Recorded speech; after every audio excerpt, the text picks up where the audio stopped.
Asus have taken the wraps of their new 4th generation ROG phones. And yes, it is phones now, given there are three. The ROG Phone 5, the 5 Pro, and the limited edition ROG Phone 5 Ultra. Now, if you're wondering why the 4th generation is named 5, in Southeast Asia, China, Taiwan, the ilk, the number 4 has a negative connotation, kind of like 13 for the rest of the world.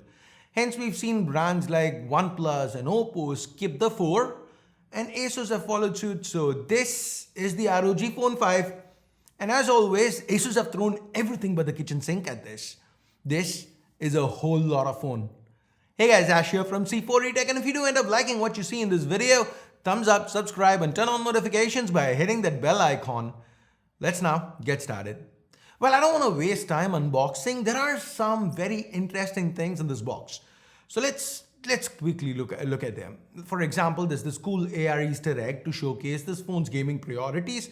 That's a change, a break from the monotony we usually get while unboxing.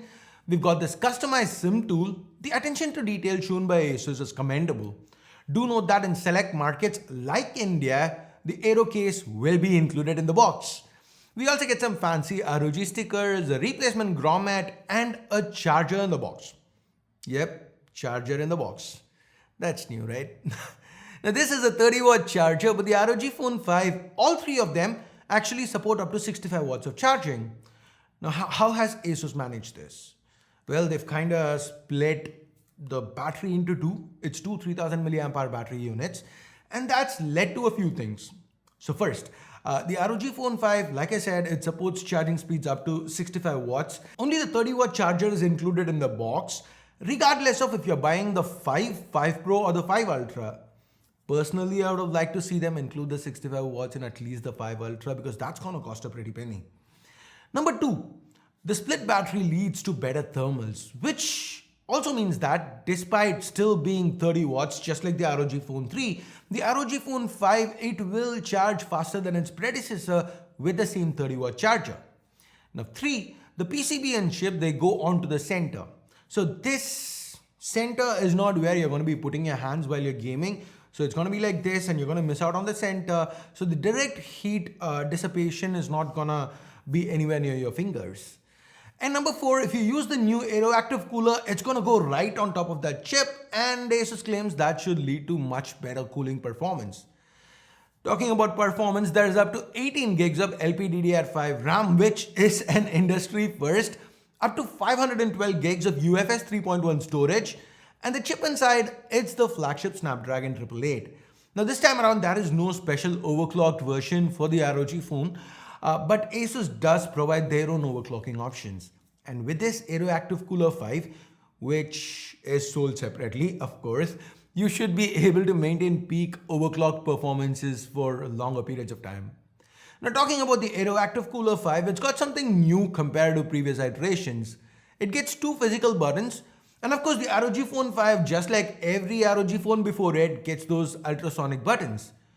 Now, these ultrasonic buttons can do a little more than they usually can. So what? For starters, by default, long squeeze triggers the X mode switch, so you can jump in and out of Asus's own performance mode. This is totally customizable though. So if you aren't really looking to jump in and out of the X mode, you can set it to perform anything else, including launching apps. So for example, I've got the short press here launching the calculator, and long press to trigger Google Assistant. Now to avoid accidental presses, Asus lets us select the actual pressure at which these actions are to be triggered.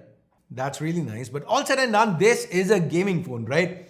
So how do you utilize these buttons while gaming? Well, the simplest way to do it is to set actions that get triggered while using the left and right ultrasonic buttons. You can map it to just any point on the screen. Now, if you want to complicate things a little bit more, go for dual partition. This lets you split each button into 2. So kind of think of it as L1, L2, R1, R2. Now, apart from these, you can do more actually.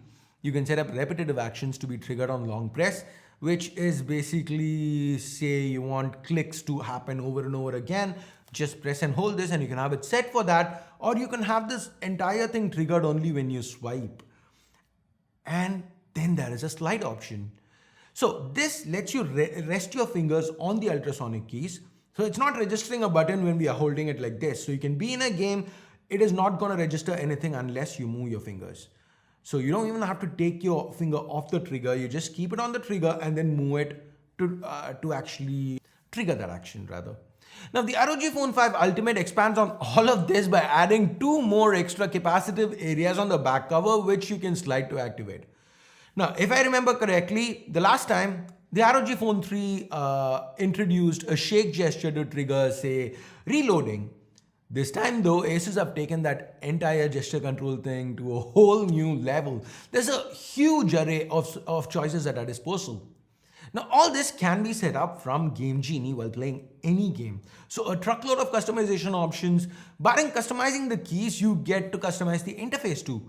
There's a solid theme engine, a variety of fingerprint unlock animations, and by the way, the fingerprint scanner is under the display and it's pretty quick. The display itself, it has always on functionality and that also comes with a lot of choices.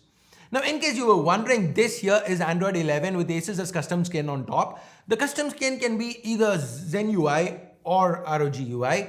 Well, ROG UI is focused more on gamers. Regular Zen UI keeps things minimal if you like that pure Android experience. Now, no matter which one you choose, you do get Armory Crate, which is where you're going to be spending most of your gaming time. All the settings we spoke about thus far, they can actually be set on a per game basis. So for example, I can have the ROG Phone 5 at 60 Hz for Genshin Impact, 120 Hz for Real Racing 3. Insane, right? Adding to this experience are the front-firing speakers. Now I'm sure you can see that the bezels have shrunk this year. Now if you thought they were compromising on the speakers to get those shrunk bezels, you're going to be wrong. These are by far the loudest and cleanest sounding phone speakers I've ever come across. Next, the headphone jack is back and in a big way. Asus have provided a dedicated ESS Saber DAC here to make for high quality audio. I do have some very demanding earphones that I can't wait to test this one out with. And of course there's Bluetooth 5.0 and a side mounted secondary USB Type-C port if you want to charge your phone and play at the same time. You do see this mic here, right? There's also one here, and one here. So Asus have included 4 microphones to ensure noise cancellation works well regardless of the orientation. Now, complementing this seemingly stellar audio tech is seemingly stellar video tech. The display, this is what Asus calls an E4 Samsung AMOLED panel. It refreshes at up to 144 Hz, covers 111% of the DCI-P3 color gamut. It's very bright with a claimed 800 net peak brightness, which is, if you're looking into tech specs, 23% more than what the ROG Phone 3 had. Then there's support for HDR10+, and most importantly for gamers, 300 Hz touch sampling, 24.3 millisecond touch latency. Nuts, right? Guys, I've not shown you any benchmarks or camera samples in this video since Asus have requested me not to, as the ROG Phone 5 is running on non-final firmware. Now, this is most definitely a phone I will be reviewing. And in the review, I'm going to talk about benchmarks, battery performance, gaming performance, cameras, and pretty much everything else you can think of. Now, if there's anything particular you want me to address, leave a comment down below and I will make sure I get that covered in the full review. Now, while I cannot show you samples, nothing's stopping me from telling you what the hardware is. The selfie camera 24 megapixels f2.5, the primary rear camera 64 megapixel Sony IMX686 f1.8 lens, still no optical stabilization though. The secondary is a 13 megapixel ultra wide and finally a 5 megapixel macro.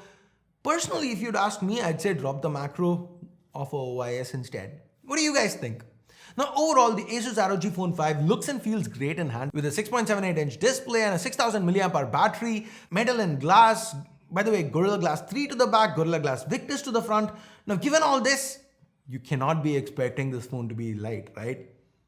Hey, it lives up to those expectations. It's 240 grams, so pretty heavy, and the back continues to improve upon the predecessor's LED setup. This LED can support 2 colors at once now and even blend them together nice for a different kind of effect. The Pro, on the other hand, has a PMOLED display, which can show customizable graphics for things like calls or charging. There's a notification LED up top. The limited edition ROG Phone 5 that has a similar PMOLED display like the ROG Phone 5 Pro, but it's restricted to monochrome. So yes, the highest end variant will not have a color display to the back. And there is method to this madness, as mad as it might sound. Asus says the highest end variant is the only one that's going to have a matte finish white build. So they're going for an entire monochrome black and white build, and they felt that going with a display that offers colors in the back kind of takes away. So it's more of a case of form over function. Now, I don't know how much the Pro or the Ultimate will cost. Okay, I don't know how much the regular ROG Phone 5 will cost either. But if I were to hazard a guess, I'd say it should start somewhere around the 50,000 rupee mark. If Asus can hit that price point, I think this would be the phone to beat as far as dollar to performance goes. Anyway, that's pretty much it for this quick little unboxing and hands-on. Give this video a thumbs up or thumbs down based on whatever you felt about it. Subscribe, turn on notifications by hitting that bell icon if you haven't yet. Thanks a lot for watching. Till next time, my name's Ash. You've been watching C4 Retech, and I'm signing off for now. You guys have a great day. Bye-bye.